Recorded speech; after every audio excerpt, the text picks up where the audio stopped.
so everybody catches on to it. Good evening. We're back on a Tuesday night, but we are totally different. Catherine and I have chosen a different path.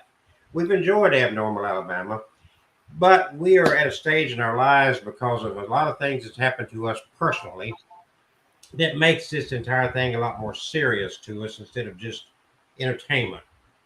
Would you agree with that, Catherine? Most definitely. So where we are is okay. It's been fun. We love Kevin to no end. Well, maybe to an end, especially when he twerks. But anyway, bottom line is that my journey in life, more so than the average person, has been deeply involved in finding my path in spiritualism, in religion, if you will. I don't even like the term religion really, because to me it's a path, it's a way of life. It's not an institution. Um, and where I am is not even really a belief system, because when you say that you believe in something, you're admitting that you don't know. There's certain things that we've learned through life that we do know. What we don't know is trying to put over identify God, God. I like to refer to it as a lot of spiritualists do, infinite intelligence. It's all about energy. So there have been things that has happened to Catherine and myself that suggest to us very strongly, that there is something beyond this life. If you've ever or never seen the story of this ring, that in itself is enough to wake somebody up and say, okay, look, there's got to be something, okay? Um, and if you haven't seen that, go back on any of my YouTube channels. You'll find this story of this ring. So, first of all, welcome to the First Spiritualist Church of Alabama. We're organizing this. Catherine's going to be working on getting our LLC set up and our legal documents and so forth. Until then, we're moving ahead. Anything you'd like to say as we get started? Let's get going. So, I want to start out 2022 for I think both of us was a huge year of change. I mean, huge, dramatic changes taking place in relationships, in the well-being of loved ones. Um, just a big shift. I mean, a huge shift. So we're starting out 2023. I'm not going to say in a confused state, but in a new state. We're still, yeah, we're trying to really solidify our future, where we want to go. Catherine and I both, I think, have what they call a servant's heart. We feel best about ourselves when we're doing something positive for other people. As frustrating as that can be, and as mad as you want to get at people, that's still our nature. We feel best. That's why we do weddings, because at the end of a wedding, I don't care what mood and temperament we've been in, it's very rare that we don't finish up at a wedding just feeling great, energized, a rebirth kind of. It's like our baptism into the spirit. So, in my background, I'm very familiar with the spiritualist movement that started way back in the 1800s in particular. That doesn't mean I agree with everything this movement promotes, but I got to say, I probably am on it with a good 95% of it. And Catherine, I think, is still kind of learning about the spiritualist movement. Her background doesn't involve as heavy into studying world religions and that sort of thing as mine does. But she has really caught up in the last few years. She can tear you up with the Bible in a way that you don't want to engage her. If you want to, if you're trying to convince her of something in the Bible, just leave her alone with that, okay? First thing I'd like to say is whatever infinite intelligence is out there, whatever God, if you will, is out there, can't be contained in a book. And then if you study the history of this book, the Bible, then you begin to understand is like, wait a minute, that book can in no way be a word of God. And that doesn't mean you can't learn from that book. The problem with the Bible is that Gentiles have sought to literalize all these stories, and that really confuses the matter. And now, this one book, the Bible, comes thousands of different denominations, and I always say, out of those thousands of denominations, somebody's wrong. A lot of them are wrong. Why do you That's choose just to go to a Methodist church? Are you muted? I didn't hear you. that's just denominations of Christianity. Bingo. Yeah. That's not counting religions that have come out of the book. So Different keep in religions. mind, and so we're not unlike religions, whether it be Christianity, any form of Christianity, or whether it be Hinduism, or whether it be Buddhist or Muslim or whatever religious is training you've had or is out there. What is different with us is we don't have creeds, we don't have doctrines, we don't present dogma. Okay. I know in growing up in Christianity, I had a lot of questions. First of all, unfortunately, it's a continual beating you up. You're a sinner. You're a wretch. I mean, the old song, Amazing Grace, how sweet it is to have saved a what? A wretch like me. A wretch like me. And then you have a Worthless. newborn baby. Huh?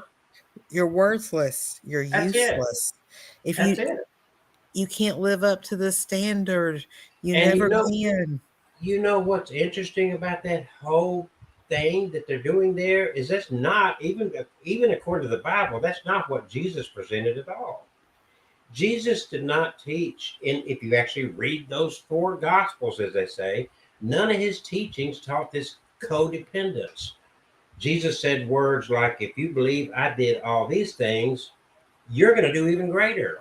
There's no codependence there. He's saying you can be greater than I.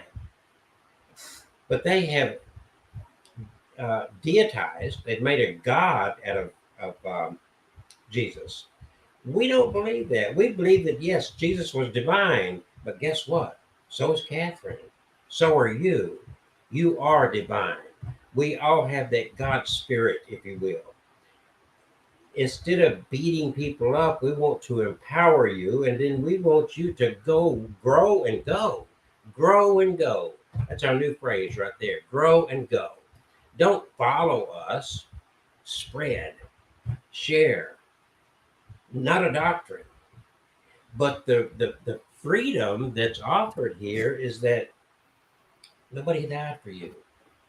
You don't have to drink the blood or eat the flesh. You're not a sinner. You're a human being. You're a growing human being, and you can blossom and you can bring out that true divinity in you. I want to take just a break, and then I'm going to read a section out of this wonderful little book on spiritualism that phrases it better than I can. And we're going to talk about water. In all religions, especially Christianity, if you will, they talk about the life-giving waters. You're baptized in water. They make holy water. And 2/3 of your body, 60 to 75% of your body is made up of water. Water. You can go without food for a month. But if you go without water for 3 days, you're in big trouble. If you get dehydrated, that's a killer, literally a killer. So this is important.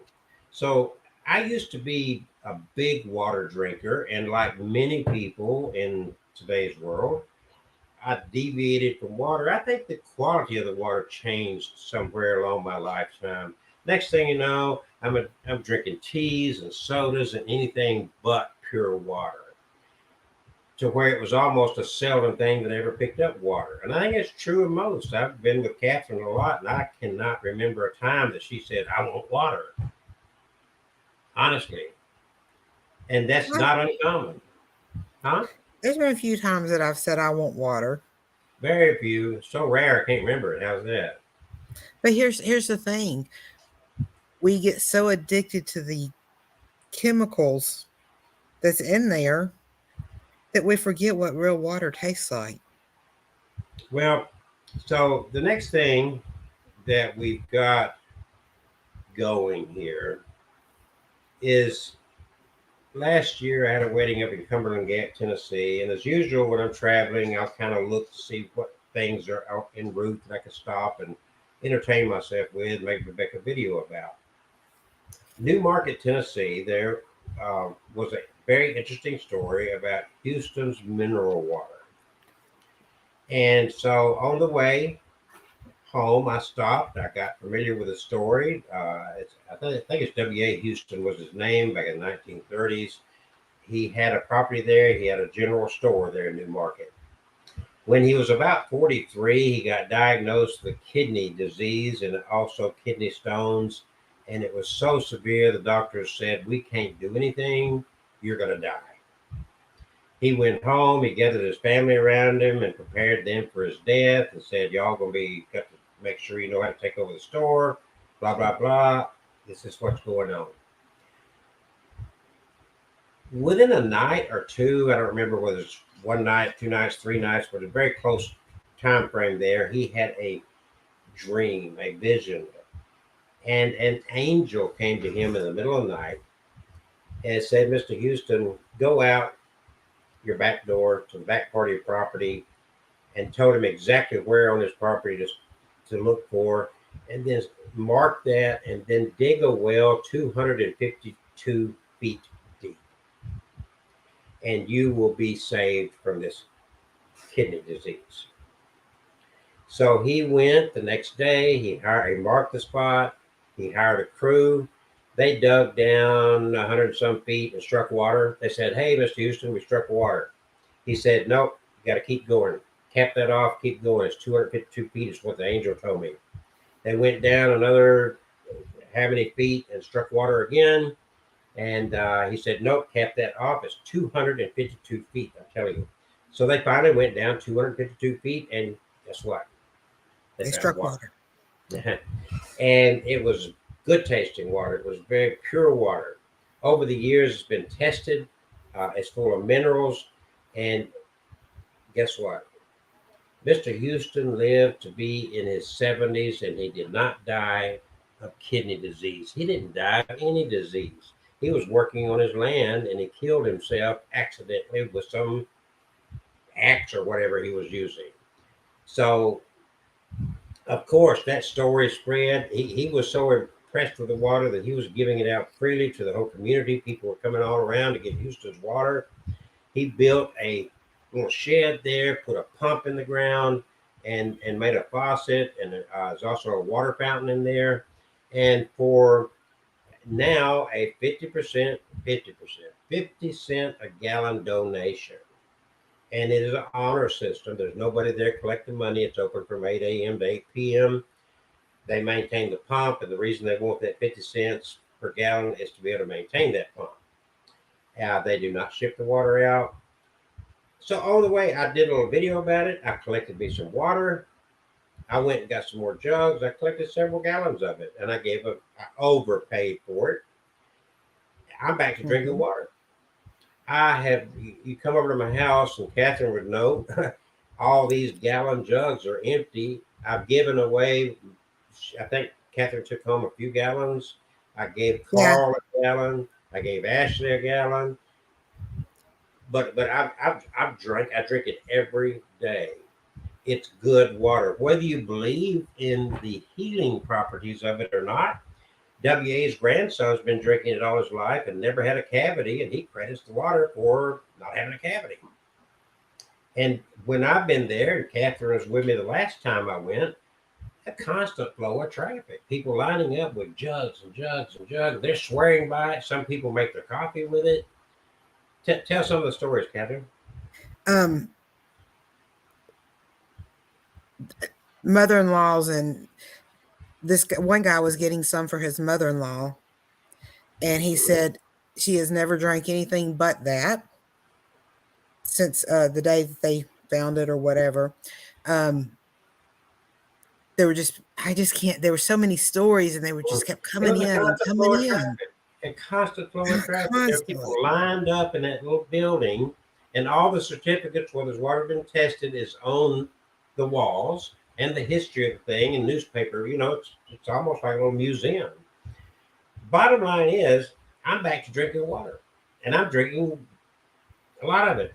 So I got all these. Last time we went to the store, and we bought jugs of water, poured it out, and filled them up with Houston's mineral water.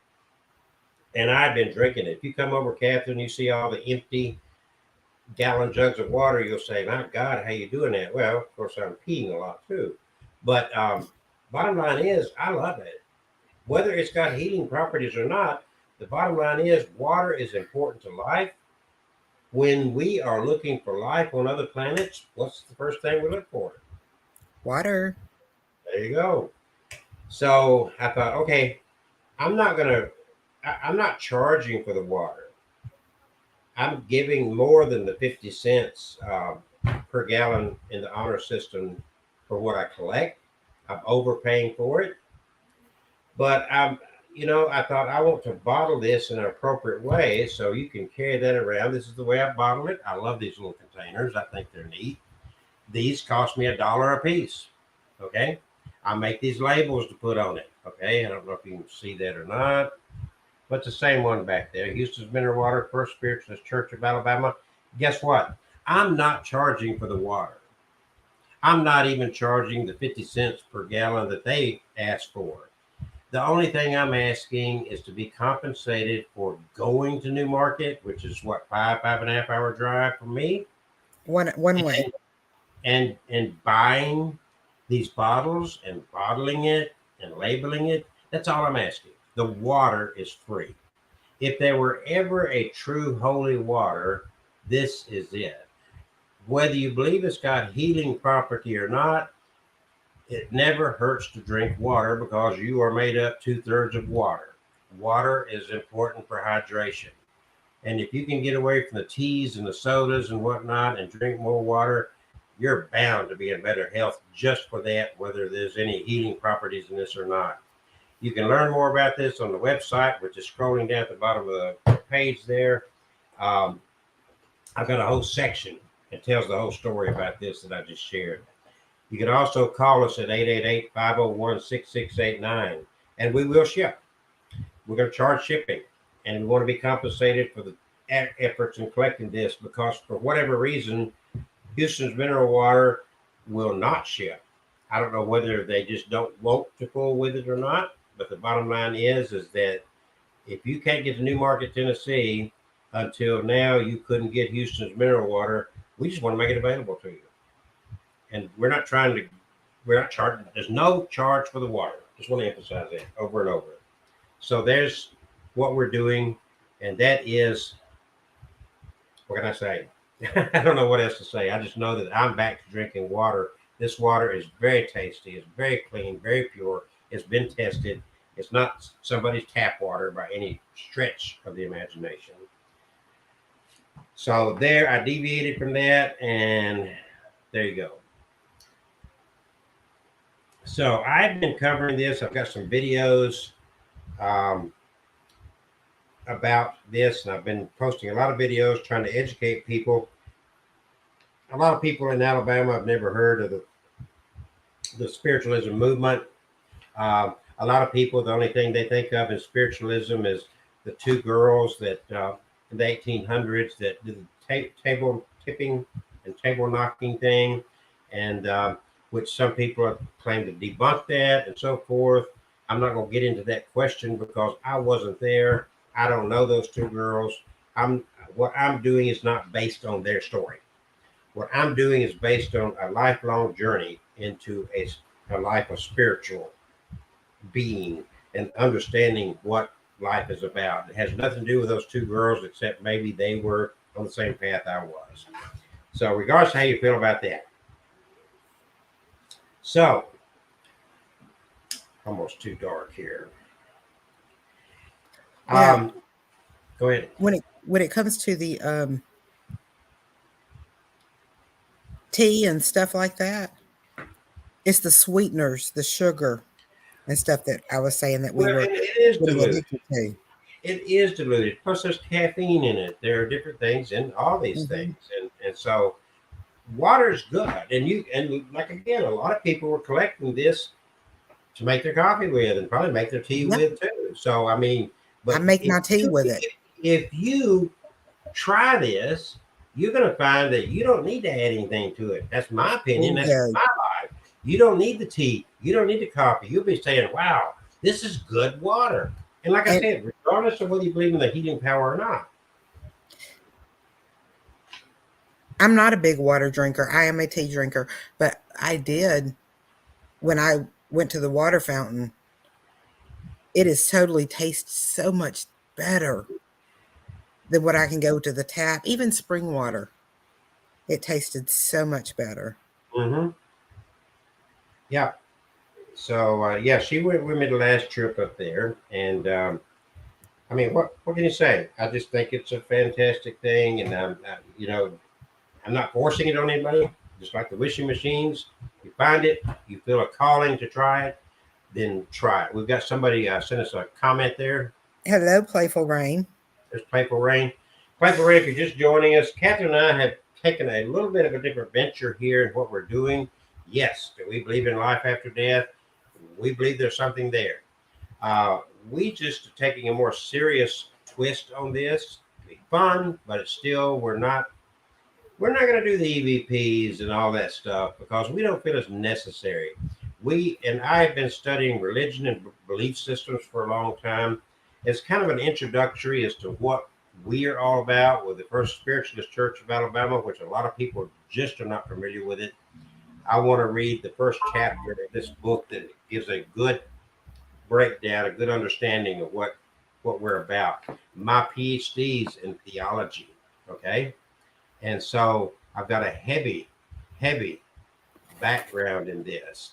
And Playful Rain, we missed you too, but we are back. We're just doing this differently now because it's a serious undertaking. If you're familiar with Playful Rain, this year I lost my wife. She died.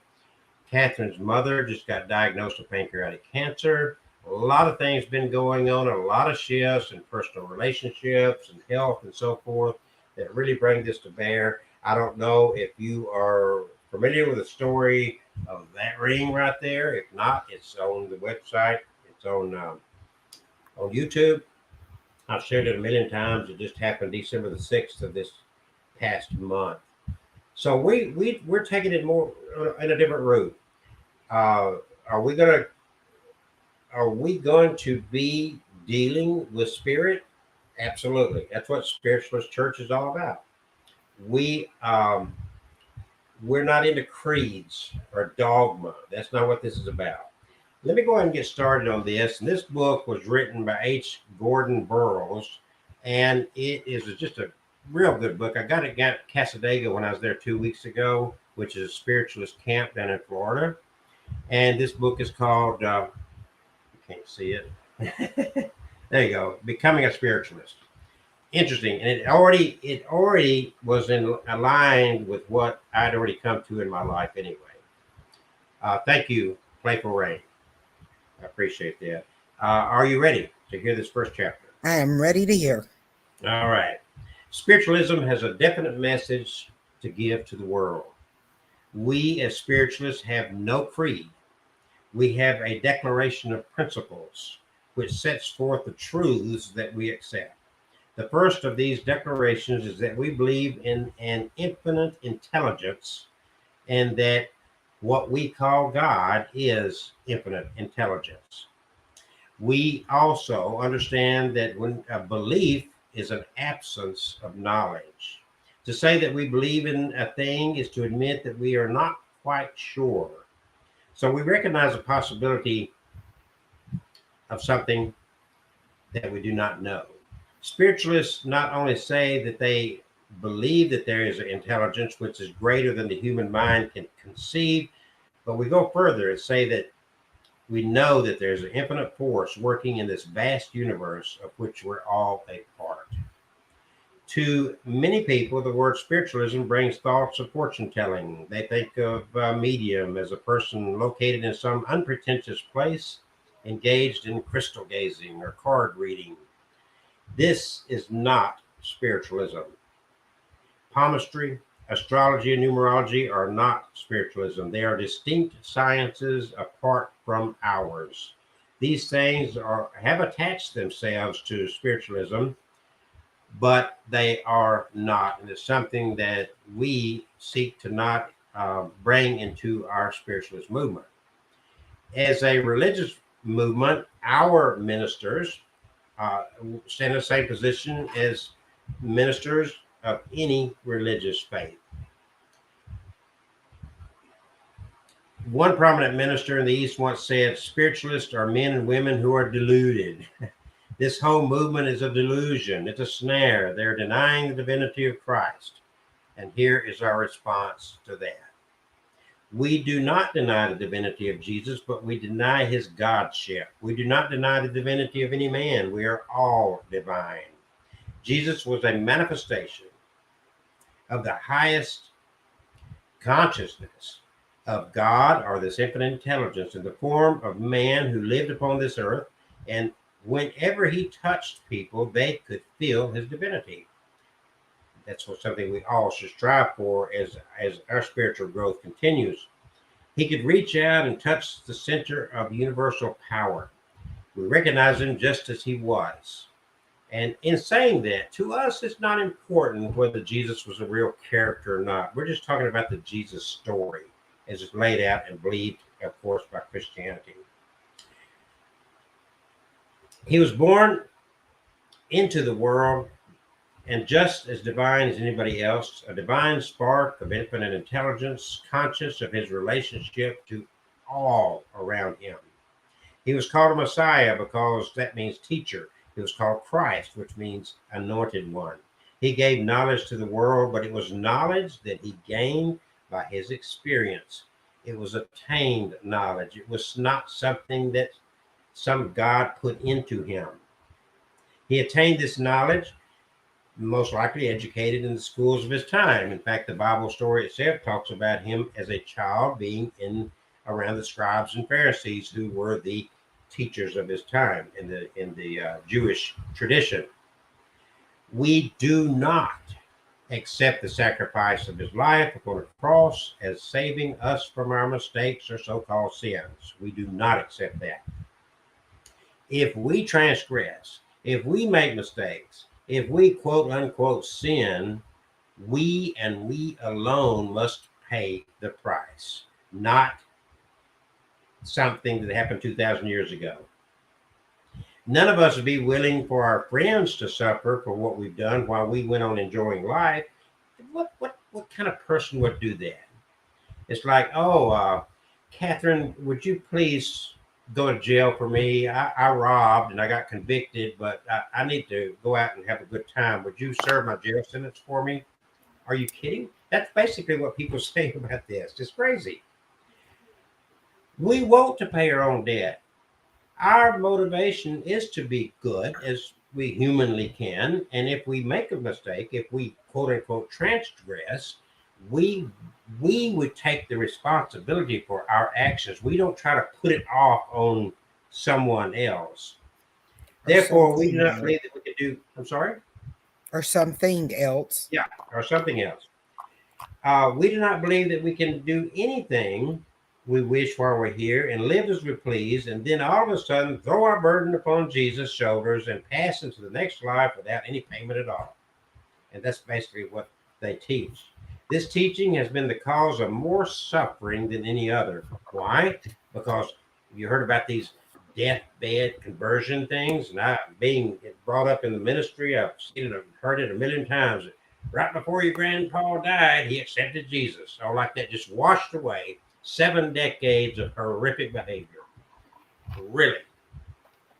There's always been those who are willing to live and enjoy the objective sensations, thinking that at the last minute they can profess to believe and slip through somehow. We further claim that we make our heaven or hell as we obey and disobey nature's laws. That we are making our heaven or hell every moment of our lives. We're teaching that as a man truly thinks, he is forming his life. The thought of today becomes the action of tomorrow. Therefore, we claim that man makes his own heaven or his own hell as he lives. We deny hell as a place of fire and brimstone. We do deny the location of heaven. We place heaven and hell within the mind of man and declare that he creates them himself. We can live in either side of consciousness just as long as we want to. Heaven and hell are not locations. They are states of consciousness. We find our own heaven and hell, and we do so consciously or unconsciously as we obey the laws which nature, infinite intelligence, or God has made for us. These laws are unchangeable. Think of the laws of physics. We do not believe that one can confess one's sins, make a declaration of belief, be baptized, and thus evade the results of one's mistakes. We also do not believe that we're being punished because what if a couple did 6,000 years ago in a place called the Garden of Eden? They ate some fruit, and we're all had the misfortune of being born human and have to pay for what that couple did 6,000 years ago. Likely story.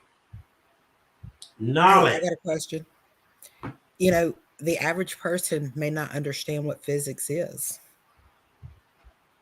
I'm not going to go there. Physics is very simple, and most people have heard it. For every action is an equal and opposite reaction. Okay, our entire being of the universe and the planet is defined in the laws of physics. Okay, that's the easiest way to sum it up that I know. But going further than that, I don't have the capacity to articulate that in a good way. It's not what I'm well versed in. Okay. All they needed was the general. Yeah. So we don't believe that you can, again, confess your sins, make a declaration of belief, be baptized, and evade the mistakes you've made in life. You have to accept responsibility. Again, that law of physics, for every action is equal and opposite reaction. How's that? I had a question for you. I got a quick question. Let me finish this. I don't like much. Can you remember it? Probably not. Okay, get it then. Okay, if you're baptized on the outside, wouldn't it be better to baptize on the inside with the holy water? The whole thing is these rituals are created by man. Okay, and we do these things. A baptism, even from a Christian viewpoint, does not change anything. It is a public declaration of what has taken place inside. You're making a public declaration that I'm dedicating myself to God. Okay, it's just like a wedding. The wedding ceremony does not create a marriage. A wedding ceremony is a public declaration of what's taken place in the heart. Marriage takes place right here. A conversion to a way of life takes place here, not by some outward ritual that we perform. We are ritualistic animals and we create these things. Now, back to the water that you tied that in. Of course, it's important to bathe in water. We don't want to be filthy. We don't want to be rank. We want good hygiene. But for health reasons, it's even more important that our insides are clean, right? Is that what you're saying? Correct. So there again, she's bringing us back to this, okay? And I'm not going to take away from that at all. So yeah, all these rituals we do, it's like I say, this, they're not, some people say, hey, you got to get baptized. You got to confess your sins. You got to do this. You got to do that. No, you do not have to do any of that, because this infinite intelligence, you're connected to this God, to this universe. It already knows when this takes place. You're already connected. If you're very close to somebody, I'm very close to Catherine. She does not have to tell me when she's made a dramatic change in her being. I can sense it. If I can sense that, then the universe can sense what's going on with you without you doing this public ritual, whether it's drinking the wine or eating the flesh. Those are things men do because we're ritualistic animals. We all know of cases like, Katrina, and I don't know how old some of you are, if you may not even remember Katrina, but all these plagues, the Spanish flu, even when COVID came out, there would be some of these ministers, some of these preachers that would come out and say that they're being punished because of their ill behavior. That this is the wrath of God. Okay. And it's interesting that if that's the wrath of God, the scientists and engineers came along like a Katrina because they saw why these floods took place. And it was doctors that work to manipulate the body to heal itself, and engineers that took care of these walls that broke down to allow the flooding. Was that appeasing God somehow? The real, again, savior is knowledge. And I'll tie this back in with the Bible real quick. The interesting fact about the Bible, that again, if you take this stuff seriously in the Bible, is that the first great sin that got us all in trouble was what? Eating the fruit of the tree of knowledge of good and evil. So right away, knowledge was an ugly thing. They don't want you to have knowledge, when in fact, knowledge is your savior. It's not sacrifice. We may make sacrifices constantly, but until we bring knowledge to bear, we're not going to get any results. Just by making a sacrifice is not going to get you what you want. By working hand in hand with infinite intelligence, when casting out fear and superstition, getting rid of creeds and dogmas, we acquire knowledge that will save us. When you get sick, you go to someone that got knowledge to give the right application of medicines and treatments to make you feel better and hopefully heal you. It's not some miraculous sacrifice. Drinking the blood or eating the flesh is not getting it done. As far as the Bible is concerned, what's in it? There's things of great value if taken and understood the right way. But few people get out of its pages, its words, what there is in it. So if we say, if we had our way, we'd take the teaching of the New Testament and give them to every individual to study. But we would not want our people to bow in fear to an angry God. You're a wretch and God's going to burn you in hell if you don't accept Jesus, blah, blah, blah. We would want everyone to honor and to love this infinite intelligence, what many call God. To honor and love, not to fear an angry God. The songs of David and Solomon in the Bible are wonderful reading. But guess what? So are the words of Emerson. Emerson's essay, Compensation, put into practice, would be just as effective as all religious teachings in the world, because it would be teaching love. It would be the manifestation of true friendship and conscious activity with the hearts of men. We don't believe in the downfall of man, because man is not a creature of spontaneous creation. He's been evolving throughout all the ages. It's a fact. He cannot fall. He was not born in iniquity and sin because some couple 6,000 years ago ate from a fruit of a tree. That's a fable. That's a story. They were this is a story that they came up with trying to figure things out in a time of great ignorance. We've had science to build up on this, and we know how that happens. We've learned archaeology. We've studied all this. We're in a different age, and we have to grow with this. We don't need a savior. Knowledge is our savior. We do not need a blood atonement. It's interesting that Christianity will dog out Satanism because human sacrifice and drinking blood is like, what do Christians do? It's based on a human sacrifice. And before that, it was based on animal sacrifices. And the blood, you ritualistically and symbolically eat flesh and drink blood, called communion. How can you even dare to criticize anybody else's beliefs based on what you're doing?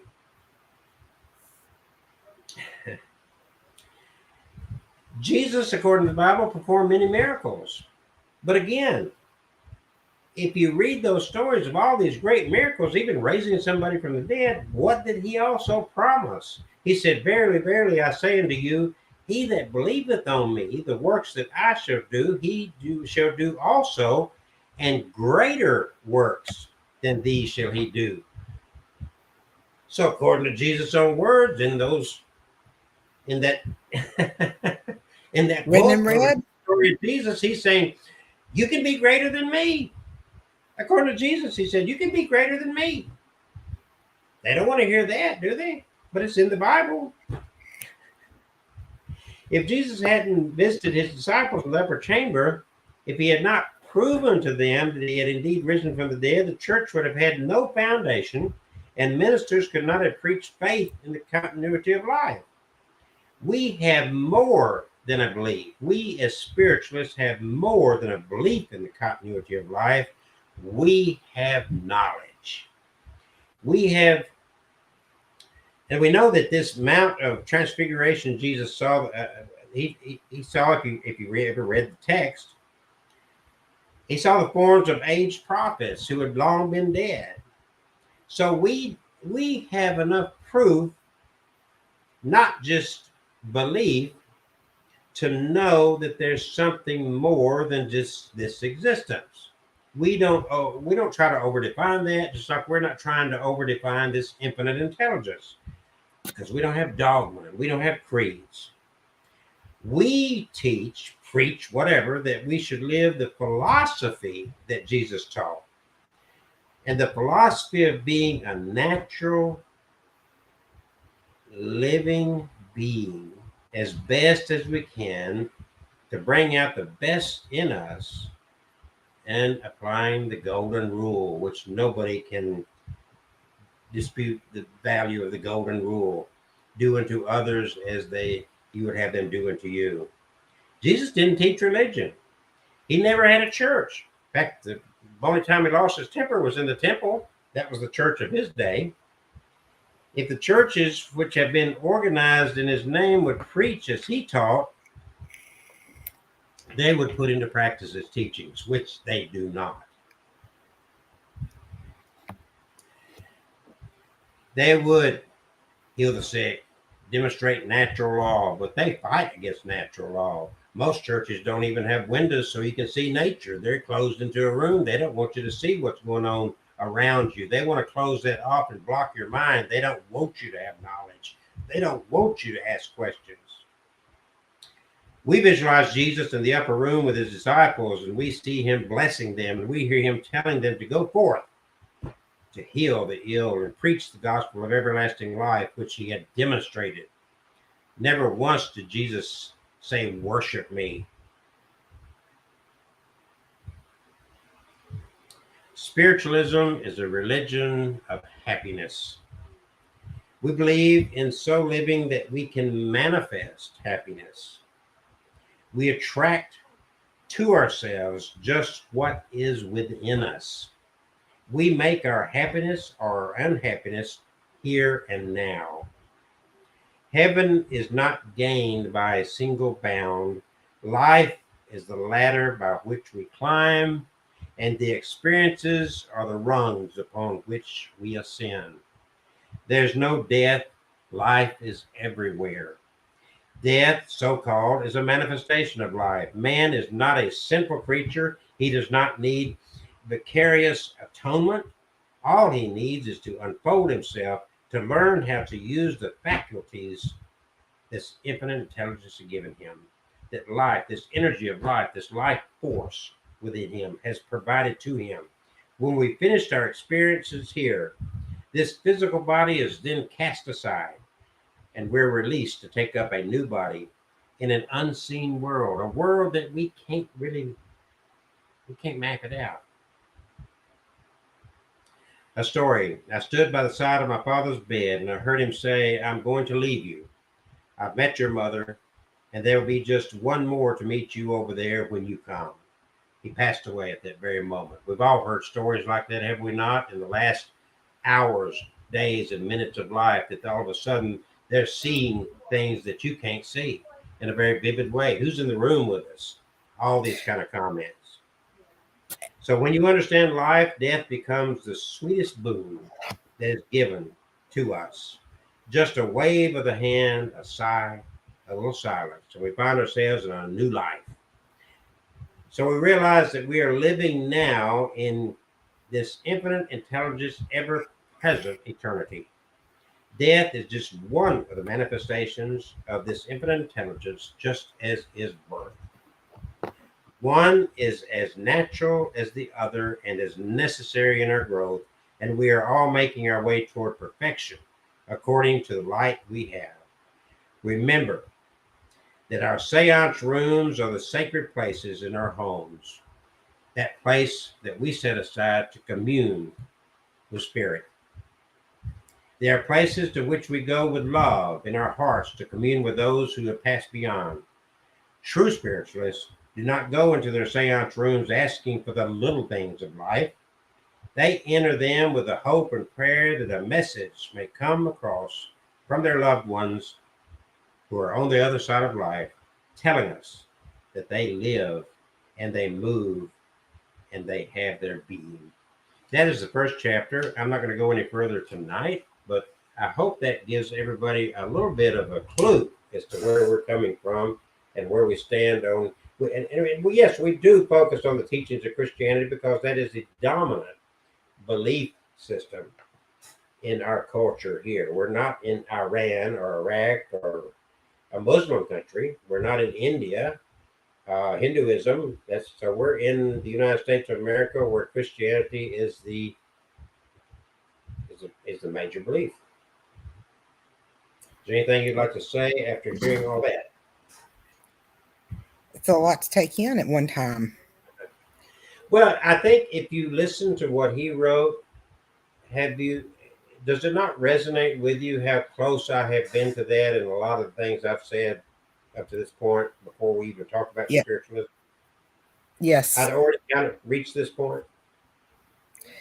We've reached this point. Yeah.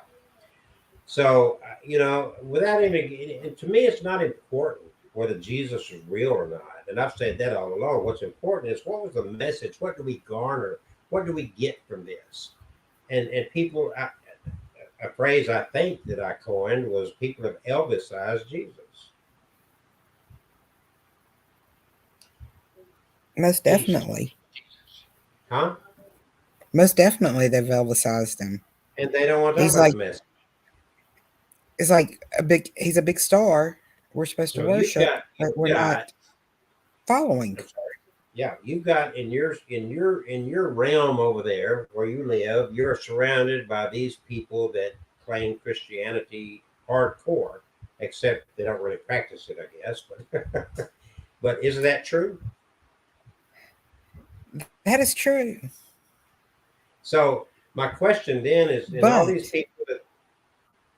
people around you that profess this and encourage you to believe the same way they do, they ever talk about Matthew 5, 6, and 7? Of course not. There you go. I don't know what they haven't even read. This is what gets me, okay? They've never read it. But they want to teach it to me. Oh, yeah. That's like me saying, handing somebody who's never had a dog, and saying, train it.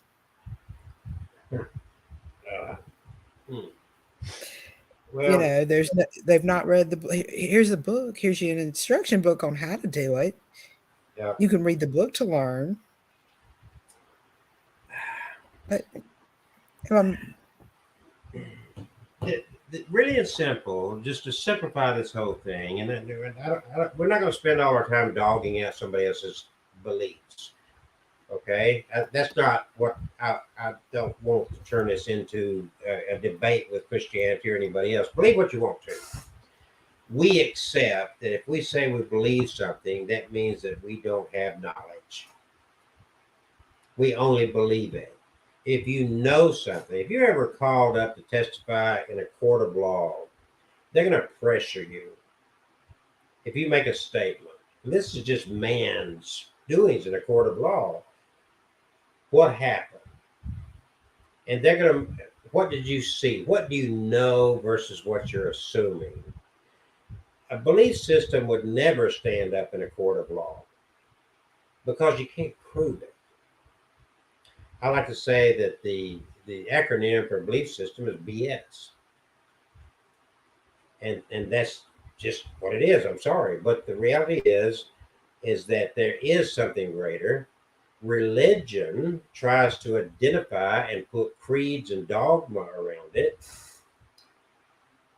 and they don't have an understanding. It's just like we live in a society, and it's been a common thing. I don't hear it much today, but it'll make its rounds again.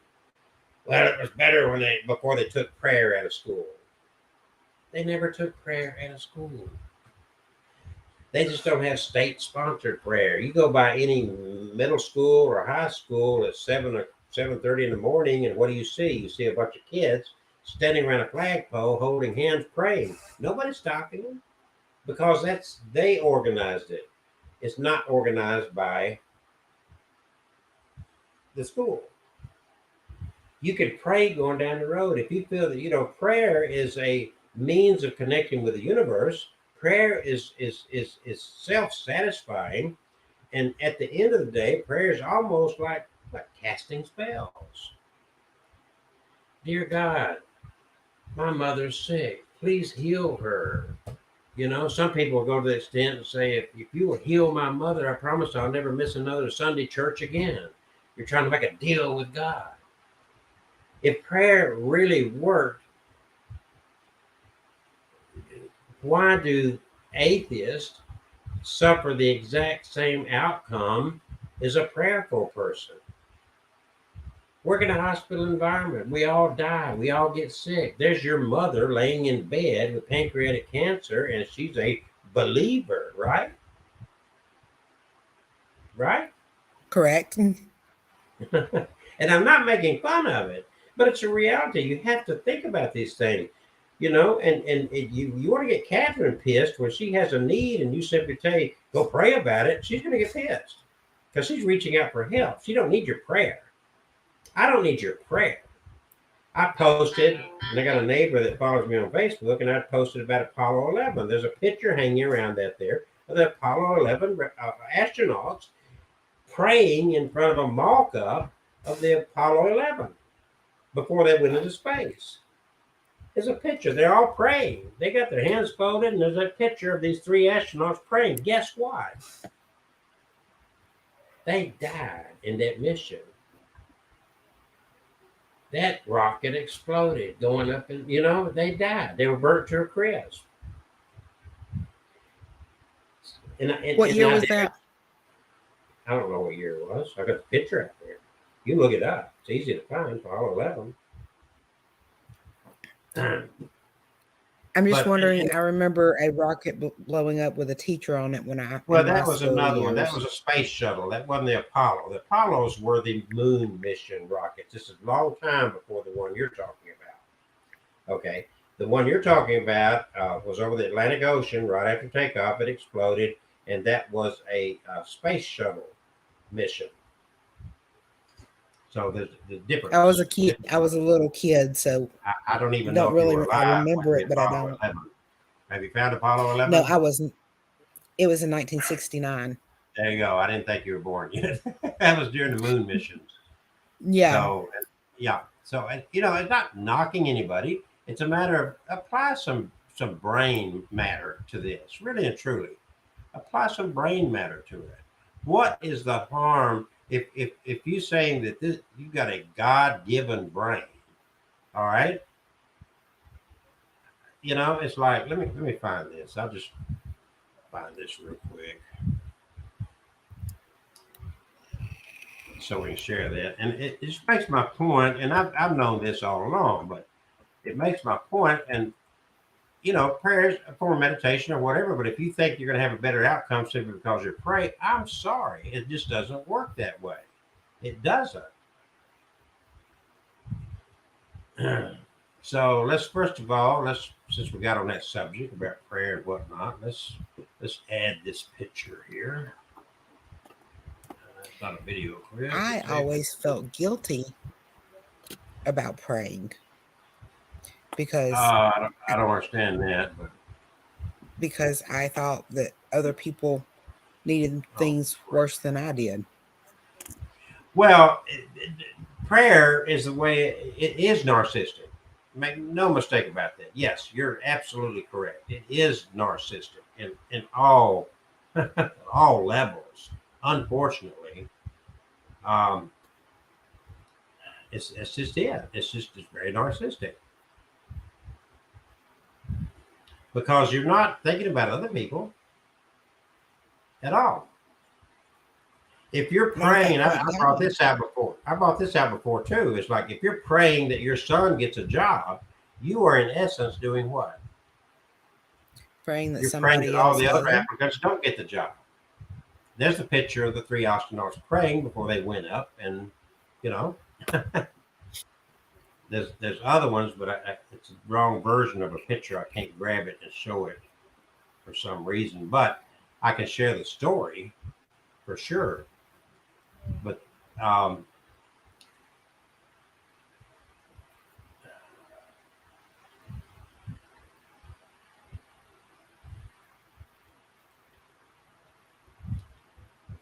but anyway, there's a picture of them praying in front of the mall cup of that.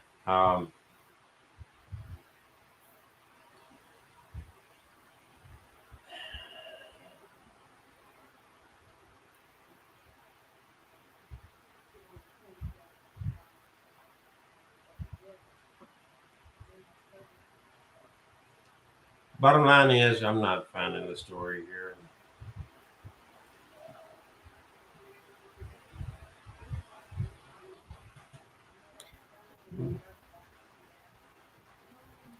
You know, you being a slightly older than myself, and you have the memories of the Apollo 11 and the praying before that. Well, You're I old wouldn't enough, really at that point in time. I didn't pay a lot of attention to that prayer for sure. but you remember the I, fact that it happened. I remember the first moon landing, all the above. Yeah. Okay, I only Oh, got to hear about it. yeah, So sometimes I have to relate things to things that people my age would possibly know about. yeah. And I remember them praying and us all having a prayer vigil before and after the rocket exploded when I was a kid. Yeah. Well, here's the thing, and here is how subjective prayer and all that is. Okay, let's be very real about this. If I want to take this picture away right now, but here's the thing: if indeed what you're doing when you're saying that I'm going to, there's been a catastrophe, a plane crash, a bad car wreck. What kind of God will sit by? Okay, your mother gets cancer. Let's talk about your mother. Do you mind? Does that bother you? Mm, it does a little bit. Okay, all right. I'll take my wife. Okay, Linda. It doesn't bother me. It's just reality. And I see it over and over and over again. I see it when there's a car crash. I see things happen. I see Linda's got this disease, Charcot Marie too. She's got kidney failure. She's got high blood pressure. She's got sugar diabetes. She's got all this shit going on. Ultimately, she dies of congestive heart failure. She couldn't walk for the last 15, 20 years of her life. Those kind of things. Number one, she was a prayerful woman. She made sure that she was baptized before she died. But she suffered. What prayer did not save her? What if your husband abuses you, he beats you, he's abusive in any way, this is the insanity of prayer and these belief systems like that. And then you look at him and you say, please forgive me, I fucked up. You're begging him because you're blaming yourself.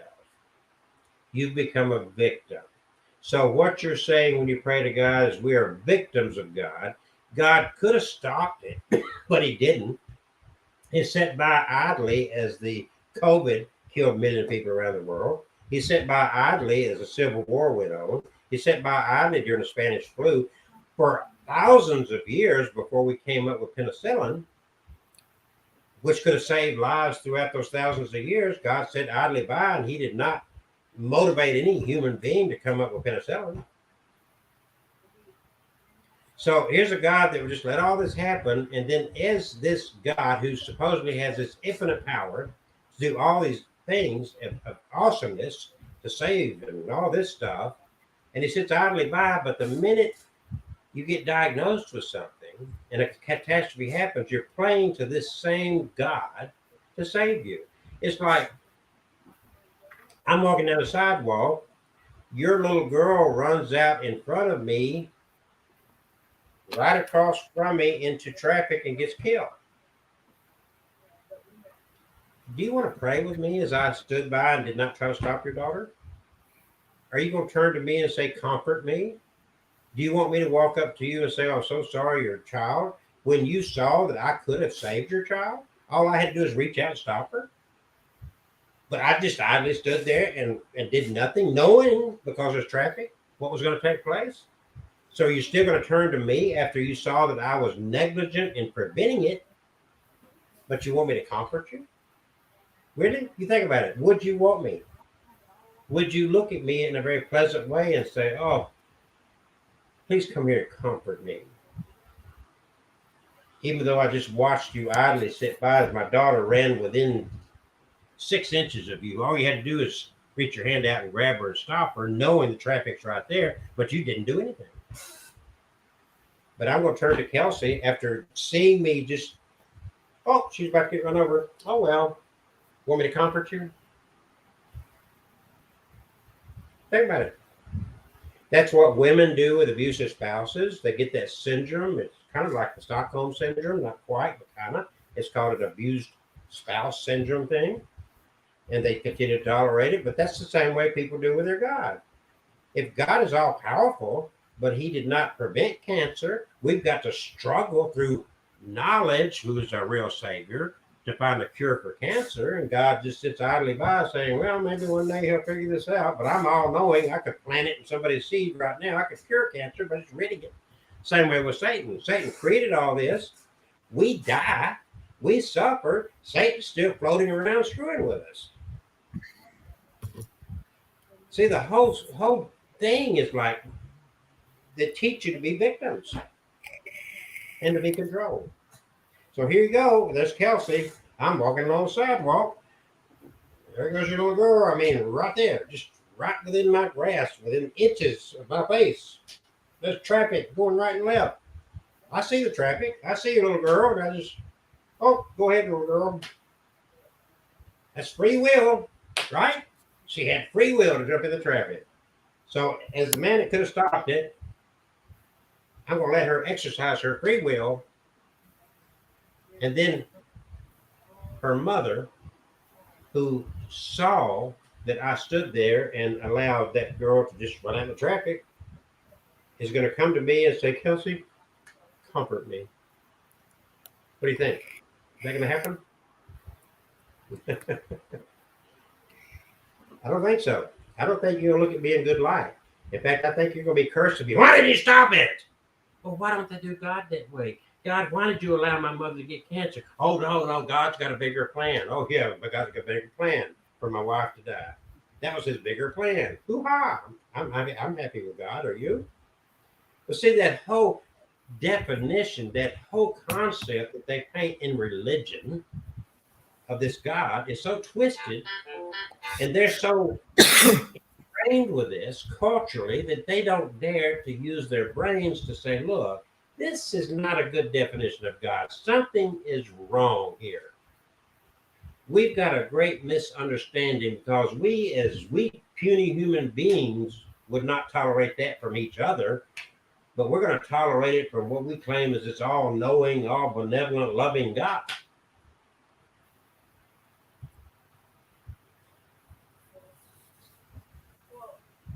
So there's my end of the hour conversation with that. What do you think? Got anything to add to any of that? Oh, the whole time you were talking, stuff running through my head, but I was listening to you. Okay. I'm gonna have to get me a pen and piece of paper and write it down.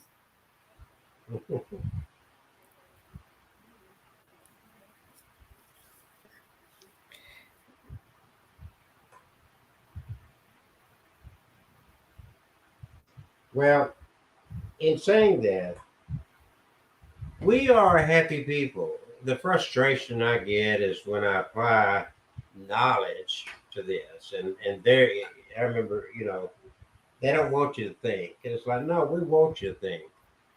We want you to apply knowledge. We're not saying there's no infinite greater thing than us out there. That's not what we're saying at all. We're just not applying creeds. We're not taking a compilation of ancient writings at all and trying to use that to define something which we cannot understand. But we know that miracles do happen. We have proof that there's something greater beyond us here. We have no doubt in those things. But yes, we do doubt the religious version of all this because they're controlling. That's a controlling thing. And it's just like an abusive spouse. It's all about control. It's bullying and controlling. But Scott, if I can keep telling you that you're worthless, that you're no good, you're a bad mom, you're a bad wife, you're a bad this, you should be a Christian, you should be that. You've got that. It's so ingrained in you that you're bad. You begin to believe you're bad. I am a wretch and somebody had to die for me. But see, that works good in our government too, doesn't it? Because somebody had to die for your freedom, which is far from the truth because you're born free. They immediately take the freedoms away from you and dole it back out piece by piece and make you feel like you got something. And then take it away again. You got the freedom to what? You got the freedom to by George, you got the freedom to choose what cell phone you use. You got the freedom to go in debt as much as you want to and be enslaved all your life. We want to teach freedom and happiness because we have, if you will, a happy God, not an abusive God, not an angry God.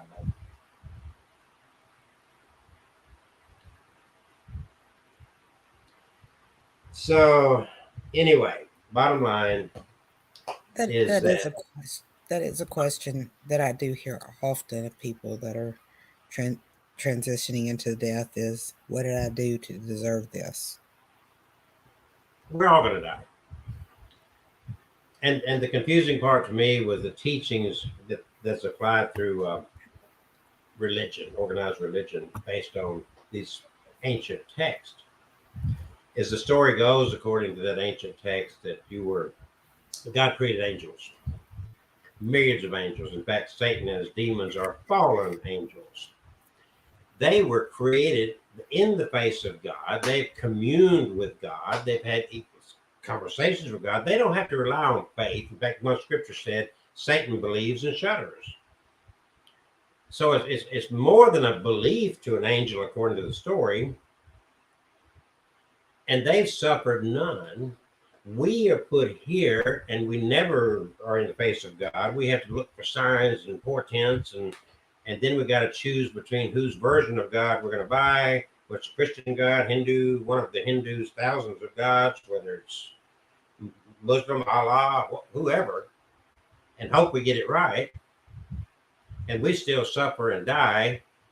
And at the end of that, we believe that as suffering and dying, we went through all this with a lot of guesswork and only ended up with the angels started out with.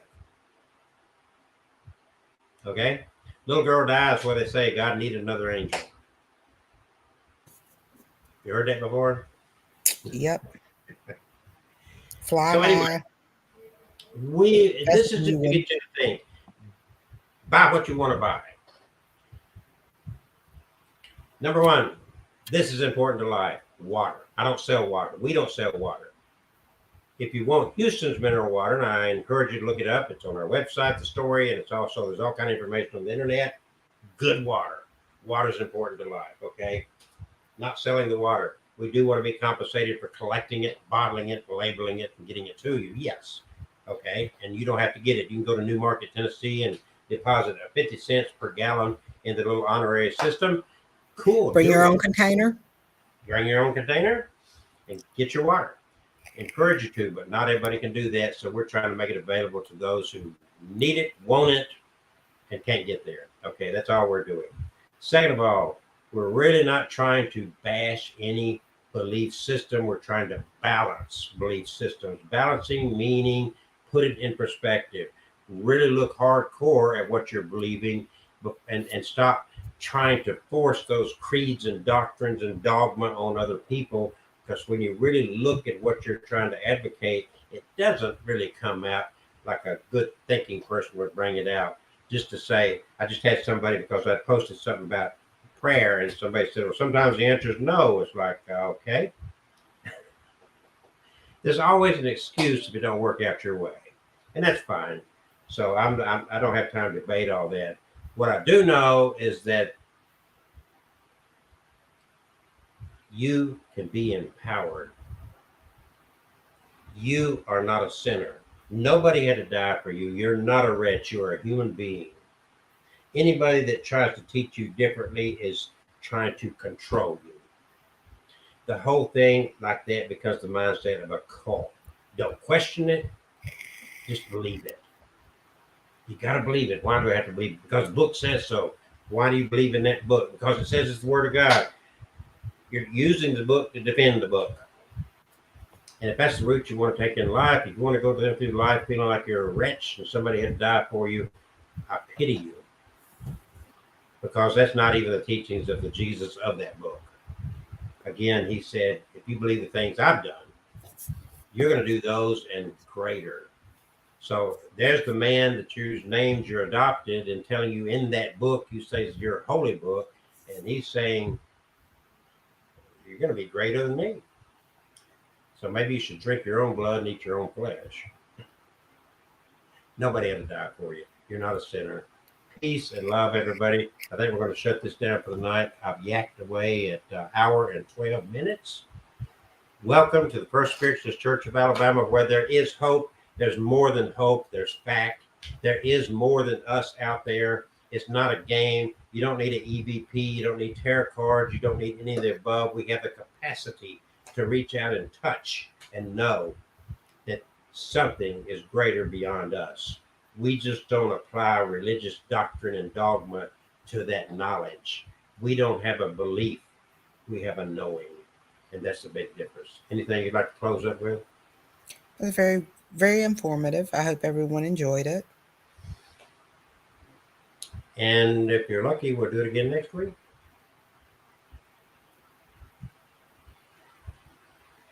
Or we could do it Sunday. Tomorrow's Have our Wednesday Sunday service. night. Huh? Yeah, we could have a Sunday service. Yeah. Okay. All right. There's the website, fscoal.org. Stick around. Follow us on YouTube and join us on Facebook page. First Spiritualist Church of Alabama. Peace and love. You're not a sinner. You're a human being. Rise and be your best.